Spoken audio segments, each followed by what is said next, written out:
you're going to get more keepers, you're going to get more bangers, you're going to get sharper images, you're going to get better compositions. Hello there, I'm Dave, this is Let's Play Photography, and today we're at the splendid Derwent Dam in the Peak District National Park, but we're not really going to be talking about the location today. No, instead today we're turning our attentions to you guys and some of your stupid questions. No, but don't blame me, I didn't say that.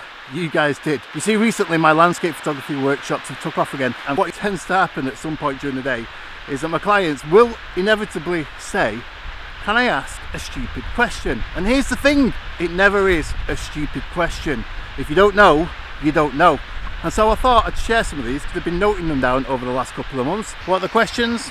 Well, let's start with this one. Is it okay to shoot landscapes in portrait orientation? If Instagram has taught us anything, it's that shooting in the vertical is perfectly acceptable. And in fact, more so, sometimes it suits the shot a lot better. You absolutely can shoot anything you want. Your composition, whether it is in the vertical, which we absolutely should start to refer to this as, and take away those landscape and horizontal preconceived notions. So if we shoot in the vertical, or if we shoot in the horizontal, we should be doing that because it fits the subject matter that we're photographing, and not because of some silly names from a bygone era. Why do I sometimes get background blur at f11 but I don't sometimes get it at f4?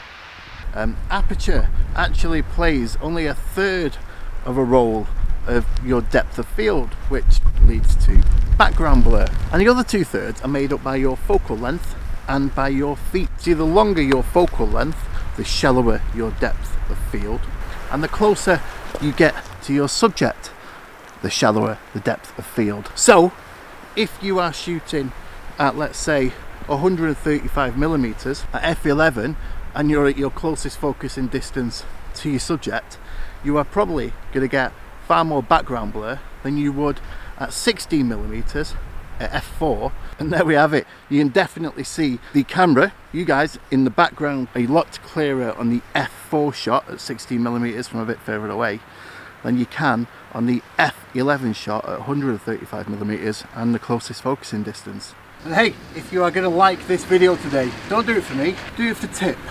Tip the sheepdog. Act now and give a thumbs up for Tip. What do I do when I need a deep depth of field, but I also need a fast shutter speed and I'm underexposed? Well, the easy answer is use ISO. Up your ISO. That's exactly what it's there for in that type of condition. Will upping the ISO mean that I'm going to end up with noise in my images? ISO gets a bad press because what ISO tends to mean is that you're going to have noise in your images and less detail. Now that's not ISO's fault. The reason for that is because you're shooting in less than perfect light. When you're not getting enough light onto your sensor, there is a signal to noise ratio with light. If you don't have enough signal, which is the light, then you're going to create noise. And what ISO does, it's like an amplifier inside of your camera body, and it's almost like shaking that sensor about to get the most light as it possibly can. And by doing that, it artificially increases the light that your sensor can see, but because you're not getting enough light in through your lens, it also increases the noise that is there in your image anyway, because you're not shooting in perfect light. And that also kind of answers why upping in post doesn't do any better. The noise is already there, and if you shot underexposed in bad light, that noise exists anyway, and just upping it in post increases that noise. And actually, certainly through any test that I've ever put any of my cameras through, upping exposure artificially in post does a worse job than ISO and brings out more noise.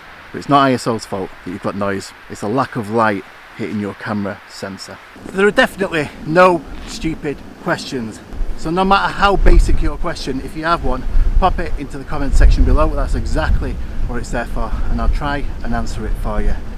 Do I need to use a tripod? No, not always. It's all about that shutter speed. If you can get your shutter speed to be more than, well, or at least double your focal length. So in this instance I'm shooting at 70 millimeters, and I've got my shutter speed at 1/60th of a second. Now I know that at 70 millimeters with my handshake, 1/60th is going to give me a pretty sharp shot. However, I'd caveat that with this: if you do use a tripod for every shot, you're going to get more keepers, you're going to get more bangers, you're going to get sharper images, you're going to get better compositions. So a tripod is absolutely well worth it, although not always 100% necessary.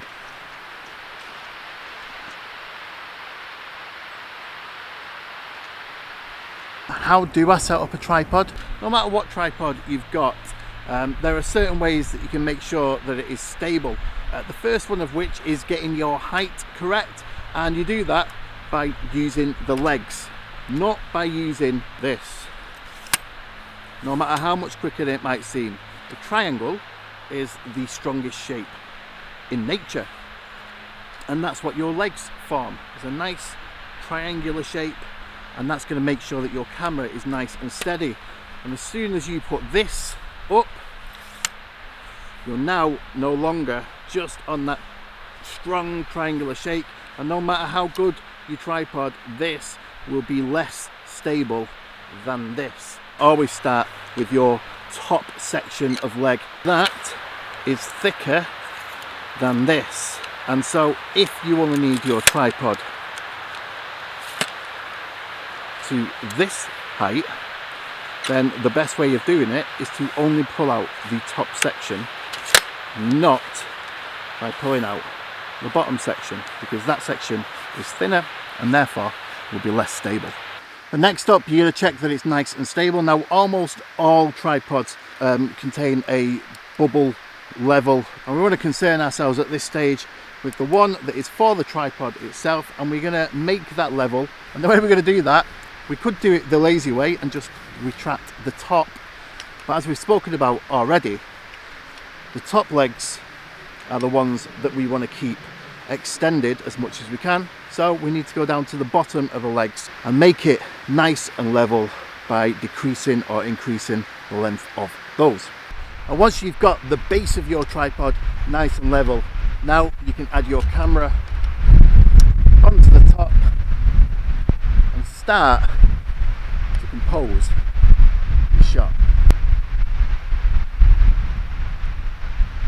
And absolutely yes, if you've extended your legs, you've got a balanced tripod and you still need more height for your composition, then use that center column as necessary. Just be aware that it is probably going to add to the shake.